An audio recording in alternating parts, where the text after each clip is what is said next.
Chicago right now, where you can be downtown Chicago, be robbed, killed, whatever the case may be. We're really entering Gotham City based on the law that just got implemented. I am so sad for you all that have been impacted, our police who are being defunded and demoralized. The American people do not support that, and there are more of us than them. We are the normals, and they are the crazies. That is just a little bit of what was heard yesterday at a U.S. House committee hearing dealing with the issues of violent crime in Chicago. Welcome in Springfield's Morning News. I'm Greg Bishop on 92.7 WMAY. Springfield's News and Talk, of course, hearing there from Gianno Caldwell, as well as U.S. Representative Mary Miller, who was part of that panel yesterday in Chicago at the Fraternal Order of Police. So we'll hear a lot of this, of what the back and forth was with these witnesses, three of them in particular, Caldwell being one of them, a retired Chicago detective, John Garrido. Also, Carlos Yanez is a retired disabled Chicago police officer who was shot 5 times. They all talked about the situation on the ground in Chicago. The Pretrial Fairness Act, or the Safety Act, came up. Police morale came up. The issues of various policies in Cook County came up. So obviously there's some questions as to how local prosecutors are dealing with crime and how that may be emboldening criminals, according to these witnesses. One being a victim's survivor. Caldwell's brother, we'll hear, was murdered on the streets of Chicago. You've got Yanez, the retired disabled police officer who was shot 5 times and a partner killed. And you've got some interesting conversations that transpired yesterday. So let's go ahead and get into it. The panel, of course, was chaired by U.S. Representative Jim Jordan, who's from Ohio, and he kind of laid out why they were there and talking about this yesterday in Chicago. According to an official report by the Chicago Police Department, crime in Chicago overall has increased during the last 5 years by nearly 20%. Theft is also a huge problem in Chicago, which saw an 114% increase in car thefts and a 32% increase in other thefts between 2018 and 2022. A rogue prosecutor's decision not to prosecute crimes is made even worse when the legislature passes its pro-criminal policies that they did just recently with the so-called Safety Act. This law abolished bail, implemented arrest and release policies for policing, limited when defendants could be deemed flight risk, and prevented police from arresting nonviolent trespassers. The result? 63% of Chicagoans now do not feel safe in their city. By downplaying surging crime and denying victims justice, the leaders of this city are failing their citizens.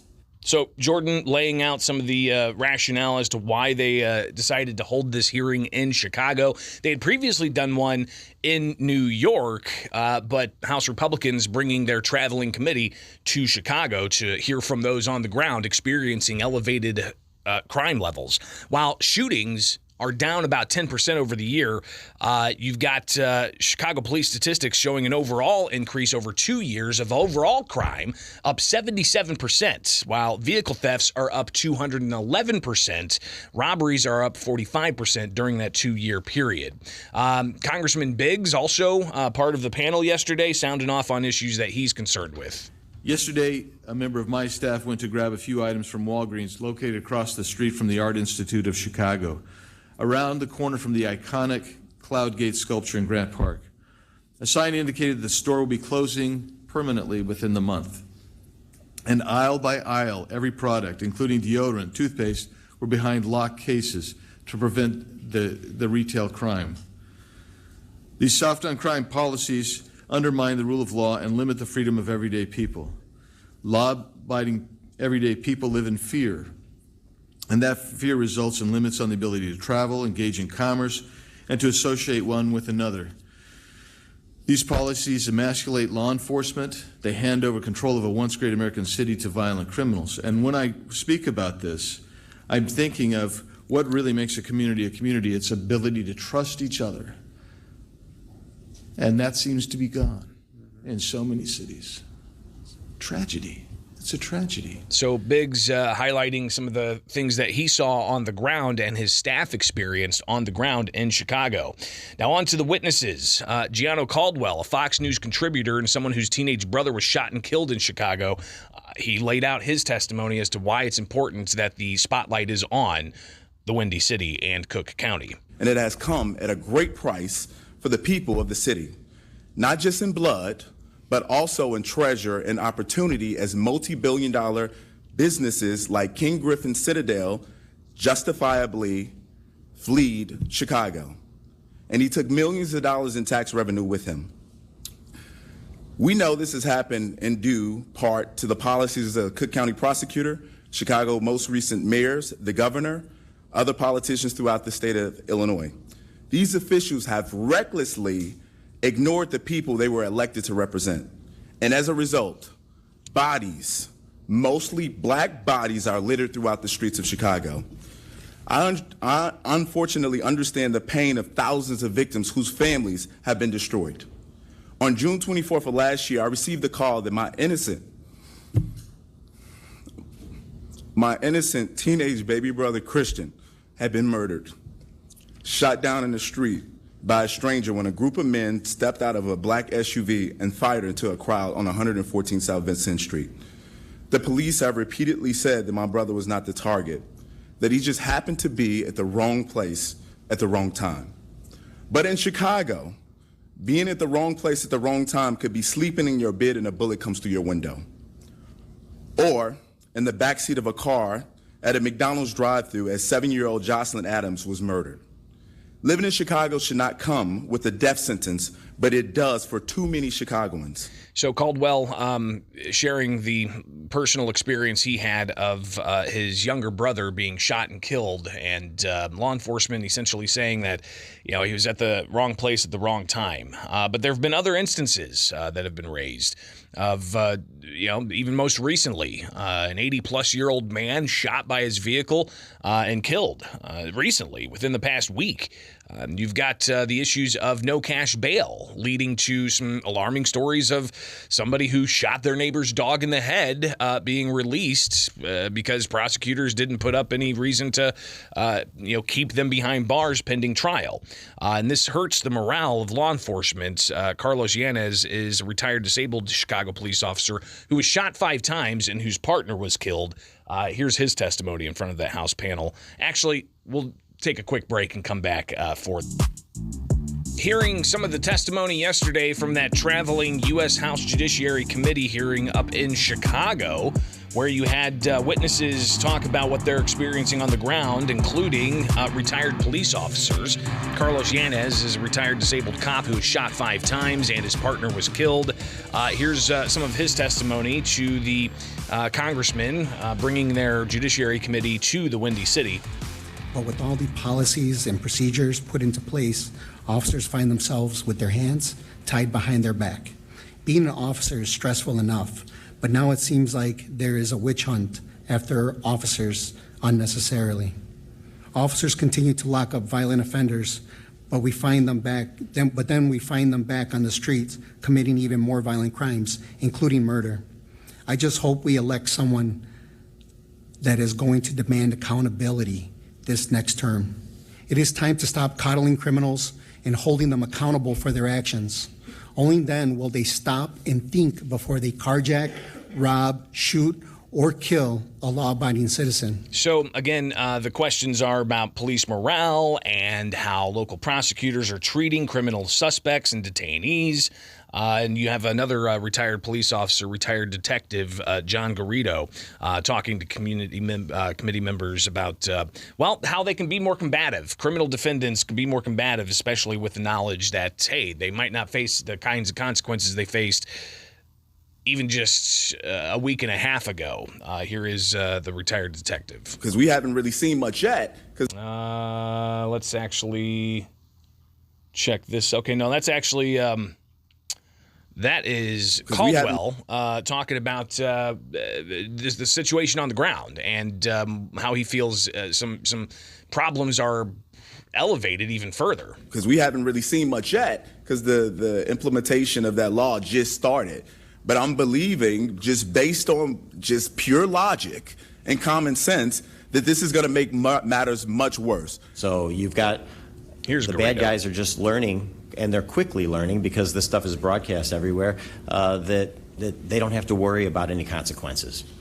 So it makes it extremely difficult for officers to do their job because you're now dealing with people that are even more combative than they normally would be. Now, Matt Gaetz, he wasn't there. He was actually back in D.C. He plugged in remotely. He said he's working on trying to craft the spending plan before the end of the week. But he asked a series of questions. One in particular he asked Gianno Caldwell was, is Chicago savable? Is Chicago savable? Absolutely, it is savable. I think we absolutely have to unite as a city. And a lot of the leadership that we've seen, Brandon Johnson, as you know, he just got elected into office, but crime is now up 29-30%. If the leadership doesn't start changing, if the folks in Chicago don't start voting differently and demanding justice versus becoming numb to what we see as a daily slaughter, then we can't get anything done. We can't have movement. But I do believe that the city can be saved and is worth being saved. So some prescriptions there that at least Caldwell has in trying to get people to realize that current policies being pushed by current elected officials are not working. Congresswoman Mary Miller, she was a part of the committee as well, and she blasted state officials for the Safety Act and soft on crime policies, she says. Last week, Governor Pritzker's Safety Act went into effect here in Illinois, making Illinois the first state to do away with cash bail. And I want to remind everybody that 100 out of 102 states' attorneys oppose this. Despite Governor Pritzker and the Democrats' assurances that the Safety Act would not result in the release of violent offenders, initial reports tell us a different story. The first individual released under this new policy had been arrested for pepper spraying 4 police officers. Further reports shed light on a similar case where a man on parole for armed robbery and aggravated battery was once again apprehended, this time for the theft of merchandise valued at $68,000 from a store in DuPage County. Astonishingly, he walked free after the arrest. The release of such an individual who clearly poses a significant threat to the community without requiring bail, it clearly shows Governor Pritzker lied to the people of Illinois. And I want to make the statement that the first role of the government is to protect the people. There is a party that is supporting an open border and defunding the police. And I always told my kids, there's a scripture that says a tree is known by its fruit. Likewise, a politician is known by their votes and the policies they promote. The fact is, every Democrat voted for the Safety Act and supported Governor Pritzker's lie to the American people, and every Republican voted no. And I am so sad for you all that have been impacted, our police who are being defunded and demoralized. The American people do not support that, and there are more of us than them.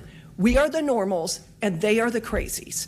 What I want to know is, what is it going to take to wake the people up in Chicago, and especially in the communities that are disproportionately impacted by this violence, to realize that the people they are electing are promoting these policies and voting for it? It's a clear line.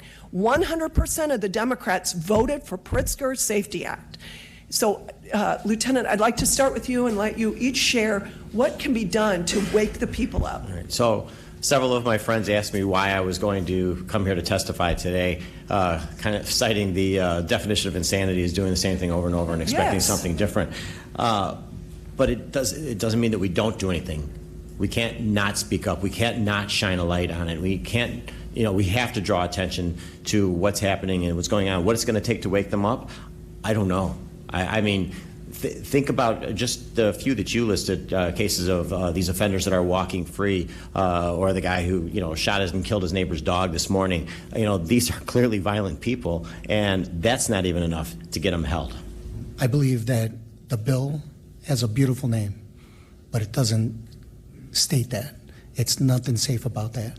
All you're going to end up doing is re-victimizing the victim, and worse, even if they're not violent criminals for what they did, they're going to get out and they're going to be afraid to go back to jail. And all they're going to do is hurt a witness or a victim or a law-abiding citizen. So it just doesn't make any sense. Law and order is the only way we're going to change the situation here in the city of Chicago. And I am hopeful that this committee hearing will lead to some more light on that. But I am also disappointed that many of your colleagues on the Democrat side chose not to come here. Many of the folks who've said Black Lives Matter, and they do, but they're not showing that Black Lives Matter by not being here today. So Democrats weren't there, but a statement from at least one Democrat congressman out of Chicago, Danny Davis, he said that it was obviously misguided because he says crime rates are gone down, including shootings and murders by 10 or 11% or so. But Davis went on to say that this is very interesting, quote, when all of us should be in Washington trying to make sure that the government does not shut down because we have not reached an agreement on a budget at least a continuing resolution. Davis went on to say a forum at the FOP headquarters will not change their budget proposal. That will hurt students, seniors, and rural communities, undermine law enforcement, and in probability spark an increase in crime. So that's at least one Democrat's response as to why Democrats weren't there at this hearing, a traveling hearing, raising the issue of violent crime in Chicago. So will anything come of it? Of course, the question was, why is Congress getting involved here? Even Matt Gaetz, he said when he tapped in remotely that essentially Chicago and other cities where violent crime is increasing should be a bellwether for other cities to realize what is not working, according to Gaetz, saying that these soft on crime policies are bad for public safety. So interesting to hear those conversations happening in Chicago. And obviously, we'll see if it produces any change in direction. But it's, again, Congress highlighting the issues of violent